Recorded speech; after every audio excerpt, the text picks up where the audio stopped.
Hi hello ನಮಸ್ತೆ, welcome back to my channel. ಇವತ್ತಿನ ದಿನ ನಾನು ಅಲೋವೆರಾದ ಒಂದು ಇಂಪಾರ್ಟೆಂಟ್ ಮಾಹಿತಿ ಬಗ್ಗೆ ಹೇಳ್ತಾ ಇದ್ದೀನಿ. ಏನಪ್ಪ ಅದು ಅಂತ ಗೊತ್ತಾಗಬೇಕು ಅಂದರೆ ವಿಡಿಯೋನ ಸ್ಕಿಪ್ ಮಾಡದೆ ಕೊನೆವರೆಗೂ ನೋಡಿ, ಆಗ ನಿಮಗೆ ಗೊತ್ತಾಗುತ್ತೆ. ಅಲೋವೆರಾನ ನಾವು ತುಂಬ ಬಳಕೆನ ಮಾಡ್ತಾ ಇರ್ತೀವಿ. ಒಬ್ಬೊಬ್ಬರು ಒಂದೊಂದು ಸಮಸ್ಯೆಗಳಿಗೆ ಇದನ್ನು ಅಲೋವೆರಾನ ಮದ್ದಾಗಿ ಅಂದರೆ ಉಪಯೋಗ ಮಾಡ್ಕೊಳ್ತಾ ಇರ್ತಾರೆ. ಕಾಲಿನಿಂದ ತಲೆವರೆಗೂ ಕೂಡ ಇದರ ಉಪಯೋಗ ತುಂಬಾ ಇದೆ ಅಂತ ಹೇಳ್ಬೋದು. ಈಗ ನೋಡಿ, ಕೆಲವರು ಡೈಜೆಷನ್ ಪ್ರಾಬ್ಲಮಿಂದ ತಗೊಳ್ಳೋಣ. ಉದಾಹರಣೆಗೆ ಹೇಳಬೇಕು ಅಂದರೆ, ಸೊ ಯಾರಿಗೆಲ್ಲ ಡೈಜೆಷನ್ ಪ್ರಾಬ್ಲಮ್ ಇರುತ್ತೋ ಅವರು ಕೂಡ ಈ ಅಲೋವೆರಾ ಜ್ಯೂಸ್ ಇರ್ಬೋದು ಅಥವಾ ಅಲೋವೆರಾ ಪಲ್ಪ್ನ ಯೂಸ್ ಮಾಡ್ತಾ ಇರ್ತಾರೆ. ಹಾಗೆಯೇ ಇದು ಸ್ಕಿನ್ ಪ್ರಾಬ್ಲಮ್ಸ್ಗಳಿಗೆ, ಹೇರ್ ಪ್ರಾಬ್ಲಮ್ಗಳಿಗೆ, ಇನ್ನು ಅನೇಕ ರೀತಿಯ ದೇಹದಲ್ಲಿರ್ತಕ್ಕಂಥ ಕೆಲವೊಂದು ಅಲರ್ಜೀಸ್ಗೂ ಕೂಡ ಇದು ಮದ್ದಾಗಿ ವರ್ಕ್ ಆಗುತ್ತೆ. ಆದರೆ ನಾನಿಲ್ಲಿ ಹೇಳೋ ವಿಚಾರನ ಗಮನಿಸ್ತೇ ಹೋದರೆ, ಆ ಒಂದು ಕ್ರಮವನ್ನು ಅನುಸರಿಸ್ತೇ ಹೋದರೆ ಅಲೋವೆರಾನ ನೇರವಾಗಿ ಯೂಸ್ ಮಾಡೋದ್ರಿಂದ ತುಂಬ ಸೈಡ್ ಎಫೆಕ್ಟ್ಸ್ ಆಗುತ್ತೆ. ಅದರಿಂದ ಬೇರೆ ಬೇರೆ ರೀತಿಯ ಸಮಸ್ಯೆಗಳು ಕೂಡ ಉದ್ಭವ ಆಗ್ಬೋದು. ಯಾವುದು ಆಗಿದ್ದರೆ ಆ ವಿಚಾರ ಅನ್ನೋದನ್ನ ನಾವು ಮೊದಲು ತಿಳ್ಕೊಂಡ್ರೆ ಎಷ್ಟೊಂದು ಸಮಸ್ಯೆಗಳಿಗೆ ಪರಿಹಾರ ಅಲ್ಲೇ ಸಿಕ್ಬಿಡುತ್ತೆ. ಅಲೋವೆರಾನ ನಾವು ನೀಟಾಗಿ ಯೂಸ್ ಮಾಡೋದ್ರಿಂದ, ಅಂದರೆ ಅದ್ರ ಪಲ್ಪ್ನ ಡೈರೆಕ್ಟಾಗೂ ತಿನ್ಬೋದು, ಆಗಲೇ ಹೇಳಿದಾಗೆ ಜ್ಯೂಸಾಗೂ ಕೂಡ ಕುಡಿಬೋದು. ಯಾರಿಗೂ ಕೂಡ ಸೈಡ್ ಎಫೆಕ್ಟ್ಸ್ ಆಗಲ್ಲ. ಆದರೆ ಇದೊಂದು ಕ್ರಮವನ್ನು ನಾವು ಅನುಸರಿಸ್ತೇ ಹೋದರೆ ನಾವು ಯಾವ ಒಂದು ಸಮಸ್ಯೆಗೆ ಅಲೋವೆರಾನ ಯೂಸ್ ಮಾಡ್ತೀವಲ್ಲ, ಅದ್ರ 2 ಪಟ್ಟು ಸಮಸ್ಯೆ ಜಾಸ್ತಿ ಆಗೋ ಚಾನ್ಸಸ್ ಇರುತ್ತೆ. ಹಾಗಾಗಿ ಇದನ್ನು ನಾವು ತಿಳ್ಕೊಳ್ಳೇಬೇಕಾಗುತ್ತೆ. ನಾವು ಫಸ್ಟು ಗಿಡದಿಂದ ಅಲೋವೆರಾನ ತೊಗೊಂಬರ್ತೀವಿ. ತೊಗೊಂಬಂದಾಗ ಏನು ಮಾಡಬೇಕು, ಇದು ಒಂದನ್ನು ನಾವು ಅನುಸರಿಸ್ಬಿಟ್ರೆ ಪರ್ಫೆಕ್ಟಾಗಿ ಇದರ ಒಂದು ಯೂಸಸ್ ಆಗುತ್ತೆ ಅಂತಲೇ ಹೇಳ್ಬೋದು. ನನಗೂ ಕೂಡ ಮೊದಲು ಈ ರೀತಿಯ ಸಮಸ್ಯೆ ಇದರಿಂದ ಆಗುತ್ತೆ ಅನ್ನೋದು ಖಂಡಿತ ಗೊತ್ತಿರಲಿಲ್ಲ. ನನಗೆ ಒಬ್ಬರು ಹೇಳಿದರು, ನನಗೆ ಅಲೋವೆರಾ ಇಷ್ಟ, ಬಟ್ ಅದರ ಯೂಸ್ ಮಾಡಿದಾಗ ನನಗೆ ರ್ಯಾಷಸ್ ಆಗುತ್ತೆ, ಕಡ್ತ ಬರುತ್ತೆ, ಆಮೇಲೆ ಬೇರೆ ಥರ ಒಂದು ಸ್ಕಿನ್ ಕಪ್ಪಾಗಿಬಿಡುತ್ತೆ ಅಂತಲೂ ಕೂಡ ಹೇಳಿದ್ದೆ. ಹಾಗಿದ್ರೆ ನೀವು ಯೂಸ್ ಮಾಡೋ ಕ್ರಮ ತಪ್ಪಾಗಿದೆ ಅಂತ ಹೇಳಿ ನನ್ನ ಫ್ರೆಂಡು ಸಜೆಸ್ಟ್ ಮಾಡಿದ ಮೇಲೆ ನಾನು ಅದೇ ರೀತಿಯಾಗಿ ಇವಾಗ ಯೂಸ್ ಮಾಡ್ತಾ ಇದ್ದೀನಿ. ಅದರಿಂದ ಇದ್ರ ಯೂಸ್ ಕೂಡ ತುಂಬ ಚೆನ್ನಾಗಿ ವರ್ಕ್ ಆಗಿದೆ.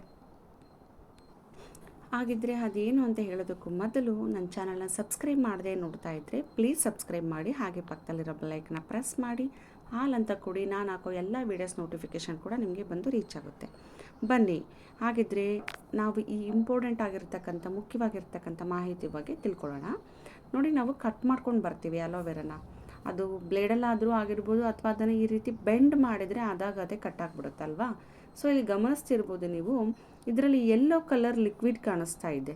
ಕಟ್ ಮಾಡಿಕೊಂಡು ನಾವು ತೊಗೊಂಡು ಬಂದ ನಂತರ ಈ 1 ಅವರಲ್ಲಿ ಇದನ್ನು ಯೂಸ್ ಮಾಡೋ ಒಂದು ಮೆಥಡು ತುಂಬ ಇಂಪಾರ್ಟೆಂಟ್ ಆಗುತ್ತೆ. ಇಲ್ಲಿ ನೋಡಿ, ಈಗ ನಾನು ಕಟ್ ಮಾಡಿದ ನಂತರ ಇದನ್ನು ಚೆನ್ನಾಗಿ ಫಸ್ಟು ತೊಳ್ಕೊಬೇಕು, ಮೇಲಿನ ಡಸ್ಟ್ ಎಲ್ಲ ಹೋಗೋ ಥರ. ಈಗ ತೊಳೆದಿದ್ದೀನಿ.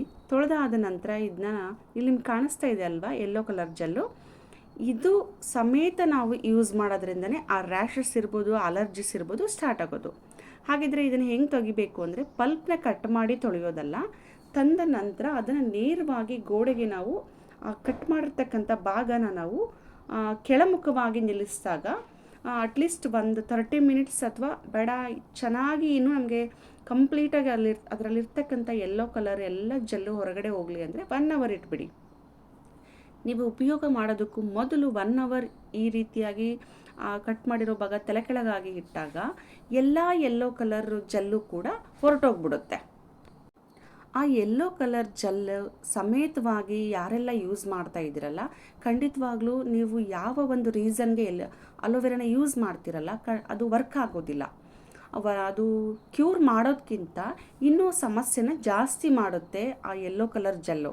ಹಾಗಾಗಿ ಅದು ಕಂಪ್ಲೀಟಾಗಿ ಹೋಗೋವರೆಗೂ ನೀವು ವೆಯ್ಟ್ ಮಾಡಿ, ಅನಂತರ ನೀಟಾಗಿ ವಾಶ್ ಮಾಡಿ ಅದನ್ನು ಯೂಸ್ ಮಾಡಿ. ಆಗ ನಿಮ್ಮ ಸಮಸ್ಯೆಗೆ ಪರಿಹಾರ 100% ಸಿಗುತ್ತೆ. ಪ್ರತಿಯೊಬ್ಬರನ್ನೂ ಕೇಳ್ರಿ, ಅಲೋವೆರಾ ನ್ಯಾಚುರಲ್, ಅದಕ್ಕೆ ಯಾವುದೇ ಮೆಡಿಸನ್ ಹಾಕೋದಿಲ್ಲ, ಯಾವುದೇ ರೀತಿ ರಾಸಾಯನಿಕ ಗೊಬ್ಬರಗಳನ್ನು ಬಳಸೋದಿಲ್ಲ. ನ್ಯಾಚುರಲ್ ಆಗಿ ಬೆಳೀತಕ್ಕಂಥ ಒಂದು ಸಸ್ಯ ಅಂತಲೇ ಹೇಳ್ಬೋದು. ಹಾಗಾಗಿ ಇದರ ಉಪಯೋಗನೂ ಕೂಡ ನಾವು ಸರಿಯಾದ ಕ್ರಮವನ್ನು ತಿಳ್ಕೊಂಡು ಮಾಡಿದಾಗ ನಮಗೆ ಅದರ ಒಂದು ಯಾವ ರೀಸನ್ಗೆ ಯೂಸ್ ಮಾಡ್ತೀವಲ್ಲ ಆ ಒಂದು ಸಮಸ್ಯೆ ಪರಿಹಾರ ಆಗೋ ಸಾಧ್ಯತೆಗಳಿರ್ತವೆ. ಆ ಯೆಲ್ಲೋ ಕಲರ್ ಜೆಲ್ಲು ಕಂಪ್ಲೀಟಾಗಿ ಹೋದ ನಂತರ ವಾಶ್ ಮಾಡಬೇಕು ಅಂತ ಹೇಳಿದ್ನಲ್ವಾ. ಸೊ ವಾಶ್ ಮಾಡಿದ ಮೇಲೆ ಈ ಸೈಡಲ್ಲಿ ಇರ್ತಕ್ಕಂಥ ಮುಳ್ಳುಗಳನ್ನೆಲ್ಲ ಕಟ್ ಮಾಡಿಕೊಂಡು ಕೆಲವರು ಆ ಗ್ರೀನಿಶ್ ಆಗಿ ಸಿಪ್ಪೆ ಸಮೇತನೇ ರುಬ್ಕೊಳ್ತಾರೆ. ಅಂದರೆ ಹೇರ್ ಫಾಲ್ ಕಂಟ್ರೋಲ್ಗೆ ಮತ್ತು ಫೇಸ್ ಪ್ಯಾಕ್ಗಳಿಗೆ ಗ್ರೀನಿಶ್ ಆಗಿರ್ತಕ್ಕಂಥ ಸಿಪ್ಪೆ ಸಮೇತವಾಗಿ ರುಬ್ಕೋಬೋದು. ಇಲ್ಲ ಬೇಡ ಇನ್ನೂ ಬೆಟರ್ ಅಂದರೆ ಎಲ್ಲದನ್ನು ಕೂಡ ರಿಮೂವ್ ಮಾಡಿ ಒಳಗಡೆ ಪಲ್ಪ್ ಏನು ಬರುತ್ತಲ್ಲ, ಈ ಪಲ್ಪನ್ನಷ್ಟೇ ನಾವು ಚೆನ್ನಾಗಿ ತೊಳೆದ್ಬಿಟ್ಟು ಕಟ್ ಮಾಡಿ ಮಿಕ್ಸಿ ಮಾಡಿ ಆಮೇಲೆ ಅದನ್ನು ಹೇರ್ಗೆ ಅಪ್ಲೈ ಮಾಡೋದಿರ್ಬೋದು ಅಥವಾ ಫೇಸಿಗೆ ಅಪ್ಲೈ ಮಾಡೋದಿರ್ಬೋದು ನಾವು ಮಾಡ್ಕೋಬೋದು. ಇದು ಅಂಗಡಿಗಳು ಅಂದರೆ ಶಾಪ್ಗಳಲ್ಲಿ ಕೂಡ ಸಿಗುತ್ತೆ ಅಲೋವೆರಾ ಜ್ಯೂಸು. ನಿಮಗೆ ಪ್ಯೂರಾಗಿ ಸಿಗುತ್ತೆ ಅಂದರೆ ಅದನ್ನು ಕೂಡ ಯೂಸ್ ಮಾಡ್ಬೋದು ಇನ್ನರಾಗಿ ತೊಗೊಳೋದಕ್ಕೆ. ಇಲ್ಲ ನಾವು ನ್ಯಾಚುರಲಾಗಿ ಯೂಸ್ ಮಾಡ್ತೀವಂದರೆ ಇದನ್ನು ನೀವು ಕಂಪಲ್ಸರಿ ಕಟ್ ಮಾಡಿ 1 ಅವರ್ ಅದನ್ನು ಯೆಲ್ಲೋ ಕಲರ್ ಜೆಲ್ಲು ಹೊರಗಡೆ ಹೋಗೋವರೆಗೂ ವೆಯ್ಟ್ ಮಾಡಿ ಹೋಗಬೇಕು. ಅದು ಚೆನ್ನಾಗಿ ಹೋದಾಗ ಯಾವುದೇ ರೀತಿಯ ಅಲರ್ಜಿಸ್ ಆಗೋದಿಲ್ಲ. ಅದೇ ರೀತಿಯಾಗಿ ಅದನ್ನು ಜ್ಯೂಸ್ ಆಗಿ ಕುಡಿದಾಗೂ ಕೂಡ ಕಹಿ ಒಂದು ಭಾಸ ಬರುತ್ತಲ್ಲ, ಆ ರೀತಿಯಾಗೂ ಕೂಡ ಆಗೋದಿಲ್ಲ. ಇದನ್ನು ದಯಮಾಡಿ ಎಲ್ಲರೂ ಕೂಡ ಯೂಸ್ ಮಾಡ್ಕೊಳ್ಳಿ ಈ ಒಂದು ಟಿಪ್ಸ್ನ.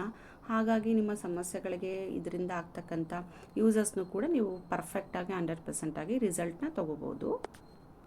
ಹಾಗೆಯೇ ಇದನ್ನು ಬೆಳೆಯೋದು ಕೂಡ ತುಂಬ ಸುಲಭ. ಇದು ಗ್ರಾಮೀಣ ಪ್ರದೇಶದಲ್ಲಿ ಯಥೇಚ್ಛವಾಗಿ ಅಲ್ಲಲ್ಲೆಲ್ಲ ಬೇಲಿಗಳಲ್ಲಿರ್ಬೋದು, ಹೊಲಗಳ ಬದಿಗಳಲ್ಲಿರ್ಬೋದು ಬೆಳೆದಿರುತ್ತೆ, ನ್ಯಾಚುರಲಾಗಿ ಬೆಳೆದಿರುತ್ತೆ. ನಗರ ಪ್ರದೇಶದಲ್ಲಿ ಇರ್ತಕ್ಕಂಥವ್ರಿಗೆ ಈ ಒಂದು ಹೆಲ್ಪ್ ಆಗಬೇಕು ಅಂದರೆ ಕೆಲವರು ಪಾಟ್ಗಳಲ್ಲೇ ಹಾಕ್ಕೊಳ್ತಾರೆ. ಏನನ್ನು ಕೂಡ ನಾವು ಜಾಸ್ತಿ ಅದಕ್ಕೆ ರಾಸಾಯನಿಕ ಗೊಬ್ಬರ ಇರ್ಬೋದು ಅಥವಾ ಸಾವಯವ ಗೊಬ್ಬರಗಳನ್ನು ಬಳಸ್ತಾ ಇದ್ರೂ ಜಸ್ಟ್ ಮಣ್ಣು ಮತ್ತು ನೀರು ಹಾಕಿದ್ರೂ ಅದು ಚೆನ್ನಾಗಿ ಹೇರಳವಾಗಿ ಬೆಳ್ಕೊಳ್ಳುತ್ತೆ. ಆಗ ಇದನ್ನು ನಮಗೆ ಒಂದು ಗಿಡ ಹಾಕಿದರೆ ಸಾಕು, ಅದು ಕಾಲಕ್ರಮೇಣವಾಗಿ ಪಕ್ಕದಲ್ಲಿ ಚಿಕ್ಕ ಚಿಕ್ಕ ಸಸ್ಯಗಳಾಗಿ ಚೆನ್ನಾಗಿ ಪಾಟ್ ಫುಲ್ ಬೆಳ್ಕೊಂಡ್ಬಿಡುತ್ತೆ. ಹಾಗಾಗಿ ಇದನ್ನು ಬೆಳೆಯೋದು ಕೂಡ ತುಂಬ ಸುಲಭ ಅಂತ ಹೇಳ್ಬೋದು. ಸೊ ನೋಡಿದ್ರಲ್ಲ, ಅಲೋವೆರಾನ ಯೂಸ್ ಮಾಡೋದಕ್ಕೂ ಮೊದಲು ನಾವು ಯಾವ ಕ್ರಮವನ್ನು ಅನುಸರಿಸಿದ್ರೆ ಅದರ ಬೆನಿಫಿಟ್ಸ್ ತುಂಬ ಸಿಗುತ್ತೆ ಅಂತ ಗೊತ್ತಾಯ್ತಲ್ವ. ಈ ಒಂದು ಮಾಹಿತಿ ಇಷ್ಟ ಆಗಿದ್ದರೆ ಲೈಕ್ ಮಾಡಿ, ಶೇರ್ ಮಾಡಿ. ಅದಕ್ಕೂ ಮೊದಲು ಯಾರೆಲ್ಲ ನನ್ನ ಚಾನಲ್ನ ಸಬ್ಸ್ಕ್ರೈಬ್ ಮಾಡದೆ ನೋಡ್ತಾ ಇದ್ದೀರಲ್ಲ, ಪ್ಲೀಸ್ ಸಬ್ಸ್ಕ್ರೈಬ್ ಮಾಡಿ. ಹಾಗೆ ಪಕ್ಕದಲ್ಲಿರೋ ಬೆಲ್ಲೈಕನ್ನ ಪ್ರೆಸ್ ಮಾಡಿ. ನಾನು ಹಾಕೋ ಎಲ್ಲ ವೀಡಿಯೋಸ್ ನೋಟಿಫಿಕೇಷನ್ ಕೂಡ ನಿಮಗೆ ಬಂದು ರೀಚ್ ಆಗುತ್ತೆ. Thank you for watching. Take care.